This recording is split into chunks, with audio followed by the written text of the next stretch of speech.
Assalamualaikum warahmatullahi wabarakatuh. Halo teman-teman dari kelas 4, bagaimana kabarnya? Semoga baik-baik saja ya.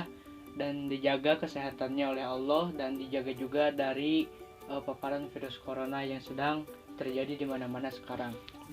Oke, selamat datang di channel YouTube Pak Fahri. Jadi Pak Fahri sengaja membuat channel ini agar kalian itu bisa belajar melalui video-video yang Bapak upload setiap minggunya. Nah, materi kali ini kita akan membahas tentang materi yang sudah kemarin disampaikan. Jika minggu kemarin kalian sudah membuat tugas berupa video, jadi sekarang Bapak yang membuat video. Jadi balancekan. Jadi minggu kemarin kalian membuat video, sekarang Bapak yang membuat video. Nah, di video ini Bapak akan menjelaskan tentang isi kandungan hadis tentang silaturahmi. Nah, untuk itu mari kita sedikit mengulas tentang hafalan yang sudah dihafalkan di minggu kemarin. Oke, kita mulai saja hafalannya. Bismillahirrahmanirrahim. An Anasin, dari Anas, radhiyallahu, semoga Allah meridhoi, anhu, kepada Anas, anna Rasulullah sallallahu alaihi wasallam, sesungguhnya Rasulullah sallallahu alaihi wasallam qala, telah bersabda, man, barang siapa, ahabba, yang ingin atau suka, ayub sato, dilapangkan, lahu, kepada orang tersebut, fi rizqihi, di dalam rizkinya, wayun sa'a, dan dipanjangkan, lahu, kepada orang tersebut, fi asarihi, dalam umurnya, fal yasil, maka hendaknya menyambung, rahimahu, tali silaturahmi, muttafaq alaih, hadis riwayat muttafaq alaih. A few moments later. Nah, yang tadi merupakan pengulangan hadis tentang silaturahmi yang sudah dihafalkan minggu kemarin. Nah, di video ini sekarang Bapak akan menjelaskan tentang isi kandungan hadis silaturahmi tersebut. Sekarang kita akan menjelaskan tentang materi inti, yaitu tentang hadis, isi kandungan hadis tentang tali silaturahmi. Apakah kalian tahu apa itu tali silaturahmi atau silaturahmi? Nah, betul sekali. Jadi silaturahmi itu berasal dari kata bahasa Arab, dari dua kata. Yang pertama itu silatun, dan yang kedua yaitu ar-rahimi.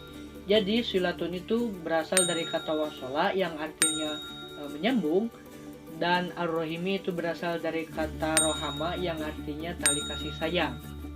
Jadi silaturahmi itu artinya menyambung tali kasih sayang yang terputus karena suatu hal.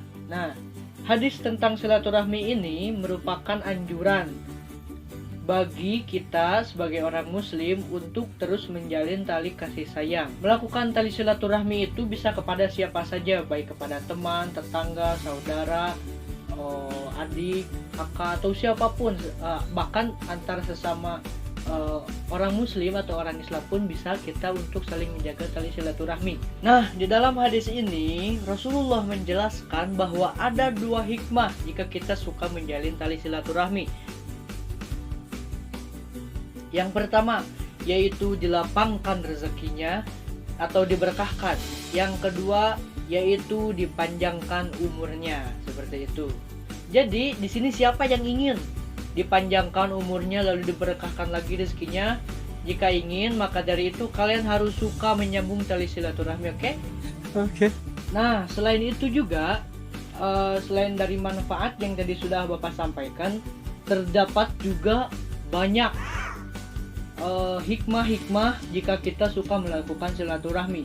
Dan diantara banyak hikmahnya itu Bapak akan mengambil 10 saja. Jadi 10 hikmah silaturahmi yang akan Bapak terangkan, oke? Tapi sebelum itu Bapak membutuhkan board dulu agar bisa Bapak menuliskan apa saja hikmahnya itu. Sebentar ya. Bapak tarik dulu.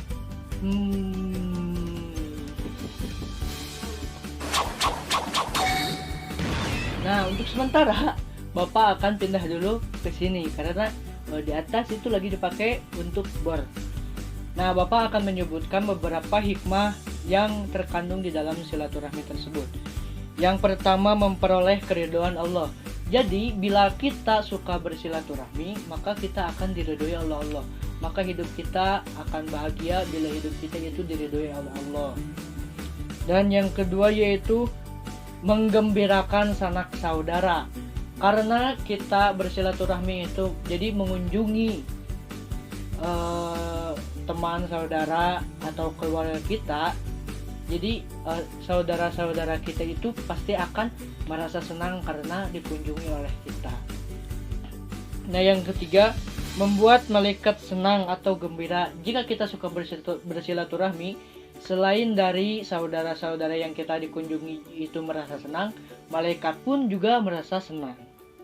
Yang keempat, mendapat pujian dari manusia, bukan berarti ria ya. Jadi karena kita itu bersilaturahmi harus menjalani perjalanan yang jauh, misalkan kita itu harus menjalin silaturahmi keluar kota. Nah, karena perjalanan kita yang jauh, kita akan mendapat pujian karena hasil usaha kita untuk menyambung tali silaturahmi. Yang kelima, membuat iblis sangat sedih. Nah, karena silaturahmi ini bisa membuat setan atau iblis itu sedih, karena iblis itu tidak suka jika sesama orang muslim itu menyambung tali silaturahmi.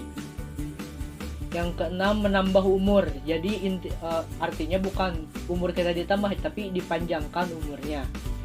Yang ketujuh yaitu menambah berkah dalam rezeki. Jadi kalau kita sering silaturahmi, maka keberkahan di dalam rezeki kita, baik itu secara kesehatan, secara materi, secara hal-hal yang akan kita dapatkan, itu bertambah keberkahannya. Yang kedelapan, menyenangkan orang-orang yang telah meninggal. Jadi kalau misalkan kita bersilaturahmi, itu orang-orang yang telah meninggal itu akan merasa senang di alam kuburnya. Yang kesembilan, menambah kasih sayang. Jadi kalau misalkan kita saling mengunjungi dan saling bersilaturahmi, itu akan menambah tali kasih sayang. Dan yang ke-10 yaitu menambah pahala setelah ia meninggal. Jadi pahala silaturahmi itu tidak akan terputus karena di dalamnya tersambung dari banyak penyambungan tali-tali kasih sayang. Nah, yang selanjutnya yaitu tentang sarana silaturahmi antar sesama muslim. Jadi ada beberapa sarana untuk dapat menjalin tali silaturahmi. Yang pertama yaitu sholat Jumat, sholat berjamaah, sholat Idul Fitri, dan sholat Idul Adha. Jadi mengapa sholat-sholat tersebut dijadikan sarana untuk silaturahmi? Karena sholat-sholat tersebut, pada saat kita akan melakukan sholat tersebut, kita akan berjumpa dengan saudara-saudara sesama muslim. Jadi maka dari itu sholat-sholat atau peribadahan tersebut merupakan salah satu sarana yang dapat dijadikan untuk menjalin tali silaturahmi. Nah, itulah pembahasan untuk kali ini. Dan untuk tugas nanti akan Bapak sampaikan di Google Classroom. Oke. Dan sekian dicukupkan dulu. Mohon maaf bila ada kesalahan. Wallahul muwaffiq ila aqwamit thoriq. Assalamualaikum warahmatullahi wabarakatuh. Dadah.